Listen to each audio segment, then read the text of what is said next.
Баршаңызға сәлем достар. Асқабақтан сіздерге өте керемет үлпілдек нанның жасалу жолын көрсететін боламын. Өте дәмді болып шығады. Сіздер де менімен бірге жасап көріңіздер. Алдымен бізге асқабақ қажет болады. Асқабақтың сыртын жуып, қабығын жақсылап ашып алдым. Одан соң видеода көріп тұрғандарыңыздай турап дайындап аламыз. Бұл кезде мен асқабақтың барлығын қоспадым. Тек жарты бөлігін ғана қосып жасайтын боламын. Мінекей барлығын турап дайындап алдық. Енді үстінен кішкене су құйып, газ отымызға қойып, асқабақты пісіріп аламыз. Суда қатты толтырып қажет емес, осылай асқабақ батып тұратындай болса жеткілікті. Мінекей 15 минуттың ішінде өте әдемі болып пісіп шықты. Бөлек ыдысымызға піскен асқабақтардың барлығын салып, арнайы езгіш осындай құралмен езіп аламыз. Немесе сіздерде блендер болса, блендерден өткізіп алсаңыздар да болады. Асқабағымыз пісіп тұрғандықтан өте тез езіліп шығады. Суын төкпей, суымен бірге езіп алдым. Енді үстінен сұйық майды құямыз. Мен 2 ас қасық көлемінде сұйық майды құйып, үстінен бір жұмыртқаны жарып қостым. Дәміне қарай тұз қостым. Егер сіздердің асқабақтарыңыз тәтті болмайтын болса, онда 1 ас қасықтай қант қосып жіберсеңіздер болады. Одан соң 1 шай қасық ашытқыны қосып, қолымызбен барлығын жақсылап бір араластырып аламыз. Осы орайда біздің ұнымыз еліктен өтіп дайын тұру қажет.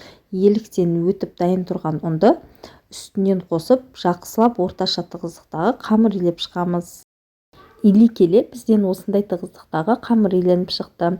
Енді ыдысымызға салып, үстінен кішкене сұйық май жағып жіберсеңіздер, өте тез көтеріліп шығады. Мінекей сұйық майды жағып, бетін жауып 1 сағат уақытқа қалдырамыз.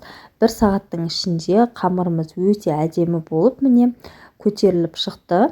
Енді үстеліміздің үстіне молырақ ұн себе отырып, қамырды бір илеп жіберіп, жая бастаймыз. Достар, егер сіз менің каналыма жаңадан келген көрермен болсаңыз, подписаться батырмасын басып, каналыма тіркеліп алуды ұмытпаңыз. Алдағы уақытта да сіздермен көптеген пайдалы рецепттермен бөлісетін боламын.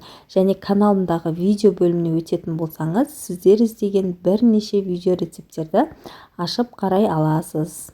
Мінекей дәл бауырсаққа жайғандай етіп қамырды жайып, кесе бастаймыз. 4 бұрышты етіп кесіп барлығын дайындап алдым. Енді табамызға, кез келген табаға пергамент қағазын төсейміз астына. Одан соң осы қамырдың барлығын жайғастырып шығамыз. Видеода көріп тұрғандарыңыздай бірінің үстіне бірін жайғастыра береміз. Егер табаңыз кішкентай болатын болса, дәл осы тестадан 2 нан жасап шығаруға болады.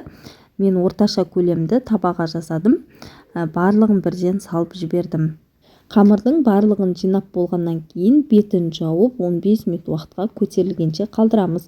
15 минут уақыттың ішінде мінекей әдемі болып көтеріліп шықты. Енді бетіне жұмыртқаның сарысына кішкене 1 қасық сүтті қосып, бетіне жақсылап жағып шығамыз. Ең беткі бөлігіне өзіңіздің қалауыңызға қарай түрлі осындай дәндерді сепсеңіздер болады. Немесе асқабақтың дәнін бетіне сепсеңіздер де, арасына салып жіберсеңіздер де өте дәмді шығады. Енді қызып тұрған пешке салып 40 минут уақыт пісіріп алдым. Мінекей өте жұмсақ болып шықты. Дәмі деген енді керемет болып шығады. Асқабақтың дәмі шығып тұрады. Егер сіз асқабақты жақсы көретін болсаңыз, дәл осылай нан жасап жесеңіз болады. Мінекей арасы да толығымен пісіп шыққан достар. Видеоны соңына дейін қарағандарыңыз үшін рахмет. Егер сіздерге видео рецепт ұнаған болса, лайк басып, подписаться батырмасын басып, каналыма тіркеліп алуды ұмытпаңыз.